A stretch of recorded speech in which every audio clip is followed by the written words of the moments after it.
Seemed almost heaven in Ennis, Pennsylvania was shut down, and 218 dogs were saved from the terrible conditions there. In Tioga County, an owner was charged with 57 violations of the law, and 18 dogs were saved from the terrible conditions there. In Cooktown, a breeder shot and killed 70 dogs rather than provide veterinary care for fleas and horseflies. These stories and more can be found in the New York Times August 17, 2009 article by John Hurdle entitled 2008 Law Leading to Crackdown on Pennsylvania Puppy Mills. In 2007, the American Veterinary Medical Association did a market research study on pet ownership, and they found that about 43 million U.S. households have a pet dog, and of those, 10% got that dog from a pet store. That's about 4.3 million U.S. homes that are indirectly funding a puppy mill. With Pennsylvania as one of the top 7 puppy mill states, a lot of that money is coming back here to mills close to home. I'm currently a volunteer at Center County Paws Animal Shelter, which is why I've decided to talk about puppy mills. They take in strays, abandoned animals, and those that have been rescued from a bad situation. A bad situation could even include being rescued from a local puppy mill. Today I'm going to be reminding you about what puppy mills are and how awful the conditions are, informing you about a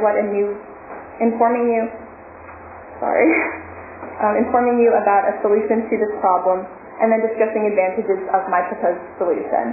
This is all to help and to educate you, the pet owner, the future pet owner, or the voting Pennsylvania citizen. Now, you all remember at least a little bit about what puppy mills are. Puppy mills are large commercial breeding grounds that are focused completely on profit. Female dogs are bred over and over until they can't produce any more puppies, and then often auctioned off or killed. Sick dogs are not usually removed from the breeding pool, which can lead to disorders and diseases in puppies.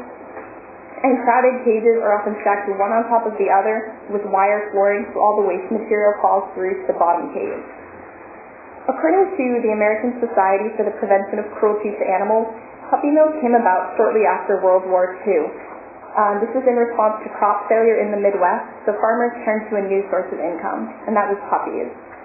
They turned their chicken coops and their rabbit hutches into cages for dogs, and because they were already short on funds, they spent next to nothing on ensuring the well-being of these animals. Puppy mills have continued today, and now Missouri is the #1 puppy mill state, and Lancaster County, Pennsylvania has the highest concentration of puppy mills of any county in the nation. So do you really want to live in one of the top puppy mill states? Do you want to drive past a pet store and know that they could be getting their puppies from a mill close to where you live or where you go to school? The answer is probably no, not at all. And I don't think anyone sitting here today wants to indirectly fund one of these locations. So how do we stop all of this? The answer is in Pennsylvania's Act 119. Act 119 is an amendment to Pennsylvania's Title III, Chapter 8, also known as the Pennsylvania Dog Law. And according to the Pennsylvania Department of Agriculture, this amendment was signed into law by Governor Rendell on October 8, 2008. The law redefined kennels in many different definitions, but in one of them is regards to size.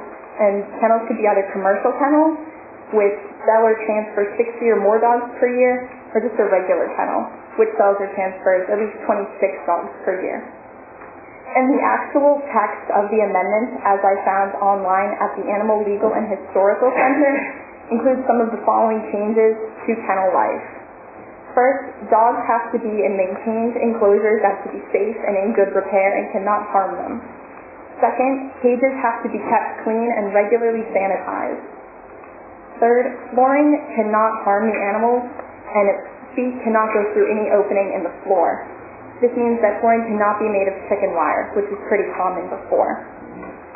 Next, dogs have to have space to stand and to lay down without touching the sides of the cage in any position they're in. No more than 6 dogs are allowed per enclosure. Dogs have to have unfettered access to an outdoor exercise area. This means completely unrestricted access. They can be able to go out whenever they want. And last, dogs have to be protected from weather conditions. These were text straight from the actual amendments, and those are only a few of a lot of new regulations that they've added. But unfortunately, the department has revoked some of these new changes. And according to United Against Puppy Mills, a nonprofit organization that's dedicated to raising awareness of puppy mills, They state that the Department of Agriculture on July 14th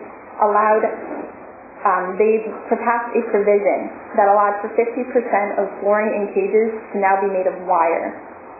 The original act stated that no wire flooring was allowed.